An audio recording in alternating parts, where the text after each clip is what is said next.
তো আমি নেটফ্লিক্সে খাকি দ্য বেঙ্গল চ্যাপ্টার সিরিজটা দেখছিলাম, তার মাঝেই চলে এসেছে আফরান নিশো, তমা মির্জা এবং সিয়াব সাইন পরিচালিত ছবি দাগির প্রথম গান একটুখানি মন। এই গানটা চলে এসছে, তো মনে হলো সিরিজটা একটু পজ করে রাখলাম যে এই গানটা আগে রিভিউটা করে দিই তোমাদেরকে। তো গানটা কেমন লাগলো এটা নিয়ে আগে কথা বলার আগে যেটা আমাকে বলতেই হবে, এই গানটা গোটা গানটা ছাড়া হয়নি, ঠিক আছে? মানে 1 মিনিট 43 সেকেন্ডের গান আপলোড করা হয়েছে এবং পুরো গানটা প্রায় 4 মিনিটের কাছাকাছি। আমি অডিও ভার্সানটা শুনলাম, অডিও ভার্সানটা বিভিন্ন মানে অডিও স্ট্রিমিং প্ল্যাটফর্মে কিন্তু চলে এসেছে। তো ভিডিও ভার্সানটা 1 মিনিট 43 সেকেন্ডে ছাড়া হয়েছে, হয়তো গল্প লুকিয়ে রাখার জন্যই কিন্তু এটা করা হয়েছে। এটার মাধ্যমে হয়তো গল্প কোনোভাবে দর্শক আঁচ করে যেতে পারে, এই জন্য হয়তো মেকার্সদের এরকম সিদ্ধান্ত যে গোটা গানটা তারা আপলোডই করেনি।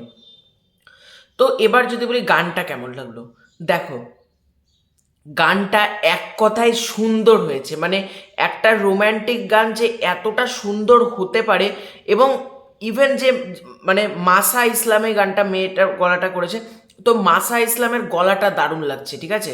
মানে এতটা সুন্দর লাগছে না, যে যখন ফিমেল ভয়েসটা, বেসিক্যালি ফিমেল ভয়েসটা কিন্তু গানটা ভালো লেগেছে, এবং মেল ভয়েসটা যেটা রয়েছে আমায় দাও একটুখানি মন, এবং লাস্টে যে পোর্শনটা রয়েছে না গানের লাস্টে আমায় দাও একটুখানি মন, এবং যেটা যেভাবে টোনটা সে যেরকমভাবে বলছেন উনি, গানটা দারুণ হয়েছে। মানে গানটা তোমরা যদি ভিডিও অফ করে যদি তোমরা হেডফোন দিয়েও শোনো, এই গানটা কিন্তু তোমাদের ভালো লাগতে চলেছে, এটুকু বলতে পারি। গানটার লিরিক্সও দারুণ হয়েছে, কম্পোজিশন সব কিছু আমার ভালো লেগেছে।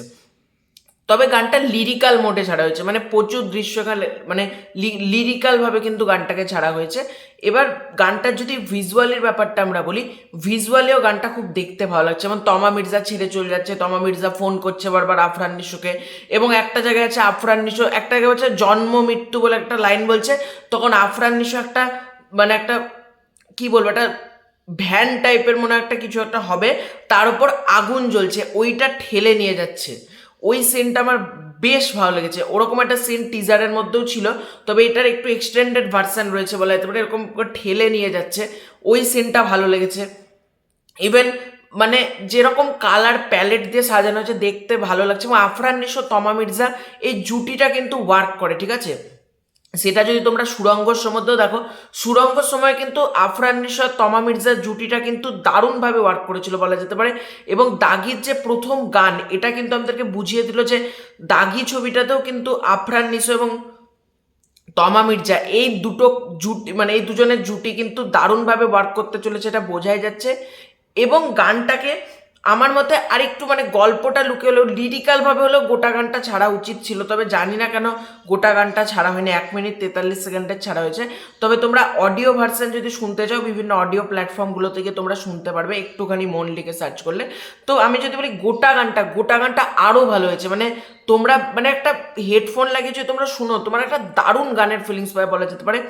এবং বাংলাদেশের যারা শিল্পী রয়েছে এদের কিন্তু প্রচণ্ড ট্যালেন্টেড বলা যেতে পারে। এই গানটা আমার জন্য ওয়ার্ক করেছে, এবং দেখা যাক দাগি টিম কি পরবর্তীকালে আরও কি কোনো গান আসে, বা দাগির ট্রেলারটা কেমন কখন আসে, এটার একটা দেখার ব্যাপার থাকবে। তো এই গানটা তো আমার জন্য ওয়ার্ক করেছে। তো এটাই ছিল আজকের ভিডিও। ভালো লাগে থাকলে লাইক করো, শেয়ার করো, চ্যানেলে নতুন হয়ে থাকলে চ্যানেলটা সাবস্ক্রাইব করে দাও। খুব শীঘ্রই যাচ্ছে নতুন করে ভিডিও, ততক্ষণের জন্য বাই বাই।